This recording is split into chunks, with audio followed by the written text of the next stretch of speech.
So, I spent the last 1,000 kilometers driving this Miata through Italy in the Mille season through the Amalfi Coast. I have many thoughts about this car. I loved it. Everything I've heard about Miatas is true. And incidentally, this is my first Miata experience. We're calling it a Miata, but really, it's an MX-5. You must be thinking, how and why? I'm Andreas Petros and this is Petrospecs. And even though I own an E36 and it is my absolute benchmark, my love for these cars runs deep, and I've influenced two friends to go out and get one. I was actually instrumental in one of them making up their dang mind and buying an NA8. Me, I used to work for Avis. I was Q to Brosnan's Bond. Property destruction? Definitely. I've driven enough boring rental cars to fill several lifetimes, and no one should suffer that fate. I rented a Miata in Italy, and you don't have to go to Miata Land to do it. I ordered it through Sixt, and they showed me this exact car. Which is akin to winning the rental car lottery. Oh my god. Oh my god. Oh my god. I stood really lucky with this car because it's an ND3, it's a manual, and it's a brand new car. It just had 4,300 kilometers on it. I put over 1,000 on it. And in 2 days I got to know it very well. I actually got to live with it, which is, I think, key ingredient to getting the MX-5, because the first thought I had was, well, putting the top down, I get it now. That was the revelation that I had. And even if this is the 1.5, it doesn't matter. The Miata is a sports car, and it's all about the handling, the way it makes you feel, the way it looks, and we'll go into all of that. The Miata has a glorious dick-shaped taillights. Nah, I'm just kidding. But driving one in Italy has taught me that everyone respects the Miata, everyone likes it, everyone goes "Che bella macchina" at least twice a day, which was lovely to see. For a design that has been with us for 11 years, it really has stood against the test of time. It looks just as fresh today as it did when it was new. The cheeky look up front and the shapes of it all really feels like an evolution of the sculpted NB, but imbued with the sort of whimsy that made the NA a classic. This gorgeous red paint, which is called Soul Red Crystal by Mazda, is just so incredible that I think caught everyone's eye in just the right way. It's the epitome of a little red sports car. If you do red better than Ferrari does, then you have something truly special on your hands. Not too many cars become a classic within their own model run, but the ND absolutely has. What a brilliant thing. Honestly, I've spent the last 1,000 kilometers smiling ear to ear and spotting other Miatas, which are quite a rare sight in Italy. So let's be honest, this is a sports car and it is about the way it drives. So let's address the 1.5. Don't think for 1 second that it's the lesser engine. Remember, this weighs under a ton and 132 horsepower might not sound like a lot. You have to spin it out to 7,000 RPM to get all of it. It's a really gutsy noise. Couple that with short gearing and oh baby, this is a fun time. How it bounces off the balls is...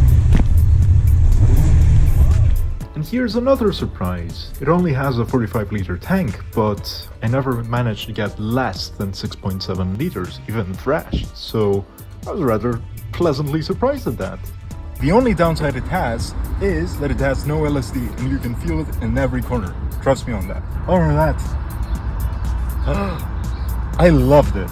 This is the GT, which means a smattering of chrome, bows, leather seats, but no Recaros and Brembos. I smoked these stock rigs down the downhill. I would at least look at pads if not a BBK. Being an ND3, the infotainment screen now has a touchscreen. Wow! It has all the improvements that it made through the ND2, and of course this one. Steering is much improved, so I'm told. And as a sport car, we must talk about the handling, because Miatas really do steer like nothing else. They pitch and roll into corners and take a second to settle. They feel like older cars. And that's where a lot of the fun is, a lot of the fizz. Nothing made today is so light and so small. Mazda evolved the MX-5 rather than reinvent it. It's within 40 kilograms of the original and just 3 inches wider. This means you can use more of the road, not dominate and take over it. You just work with it, and that's the beautiful thing about the MX-5. And it works with you. The best thing is, It's an entirely livable car. This has the best suspension of any modern car I've driven. It's so supple, it flattens speed bumps, which you wouldn't expect for a low-slung sports car. And compared to older Miatas, a big fuss has been made for the ND ditching hydraulic steering and moving on to electric E-Pass. My benchmark being the E36, this definitely lacks for feedback, but compared to anything more modern, even a 986 Boxster, which is a proper Porsche, that's no less fuel to me. Heck, the handling is so good, it doesn't matter. How's this for a superlative? I've never felt such a harmonious balance between the shifter, the clutch pedal, and the engine response. It's simply amazing. The shifter itself could be a bit lighter, but that's just me being a butterfingered BMW driver. Downsides? Well, if you're a passenger, the gearbox takes up most of your legroom, which is a bad thing. The other thing I didn't like were the tires. It came on Yokohama Advanced Sports and they were just way too grippy and way too loud. You shift from first to second, it makes a screech, and everyone around you looks at you like you're gone completely insane. And, well, I have, but that's besides the point. At the end of the day, you're still in a Miata. It's still so cool. Look at that stitching. And I can't believe I've gotten this far into the video and not mentioned the ND's real ace up its sleeve, the interior. And everywhere you look, that has amazing attention to detail. Look at this beautiful Porsche style steering wheel. The instruments that make you feel like you're in a 60s Alfa Romeo. Metal around the gear shifter. The metal on every single switch you can see. This might be Mazda 2 stuff, but they've dressed it up so well, I don't even care. They put some red all across the dashboard, and I'm happy. And all the small bits really do add up to make it feel premium. This is a real quality item. It's simple and it's clean, and I really like that it'll hold up just like the NA's dashboard does today. If I had just one objection, the turn signal sulk is just too floppy compared to the rest of this gorgeous interior. But everything about it is tight, and they've made so many of these things, I'm sure it's gonna be tight for many years to come. And I can't wait for the chance to own one. But it's not all straightforward. I'm looking now at my C-pillar and I can't see a damn thing. It's like I'm a horse wearing those blinder things. I guess I forgot the first rule of Italian driving. What's behind me is not important. The worst combination though, windows down, top up. That's terrible, don't do it. The gear tunnel gets super hot. This gearbox generates so much heat. Right where the infotainment controls are, you'll actually get burned. Weird Miata thing number 2. It doesn't have a glove box. It just has a central cubby and you store things in it. Also, to put the top up, it's a simple process ever. Pull this.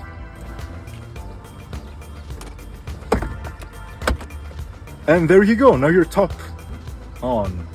You're not topless. Put a shirt on. But the other thing is, everyone told me that it's oh so unrefined at speed, but it actually isn't. It was really good.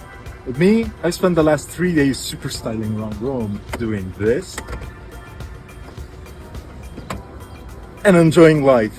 And this is what Miata is all about. I think that's why I loved it so much and I couldn't recommend it to you enough. I have fallen for this car. I would love it. I would love to have an ND, but I can't do it. I'll have to wait. And you know, every single stoplight that I had the top down and I got to look around and take in the world and look at the sky and think about things, I really felt like I made it. And I think I told that to a friend and he said the wise words that, well, maybe you did, because you're in a Miata and it feels like that. The Miata does this thing where it slips into your life and you somehow can't imagine it without it.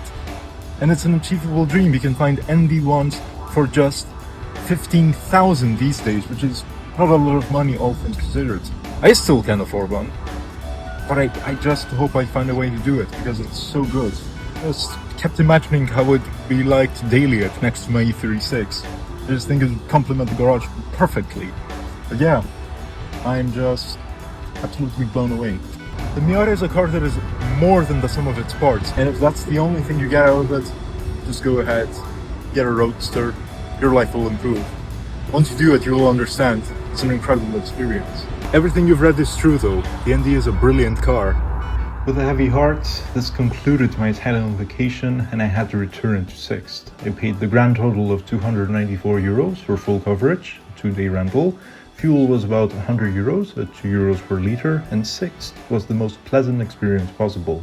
No fuss, quick, perfect. And when I got chatting with the rental sales agent that handled my return of the car, she said they only stock Miatas for this category. Which means this is a highly replicable experience, as Seen Through Glass has done, and, well, I have too. So yeah, I think, should you find yourself in Italy, do yourself a favor, do that. But man, dang it, Miata is not just a question, it is the answer. Now I need one. This is the takeaway I have. Well, you will expect a blog post soon. You'll probably get the drive I had to Sorrento for POV view, and yeah, stick around. Like, comment, subscribe. Thank you so much for watching.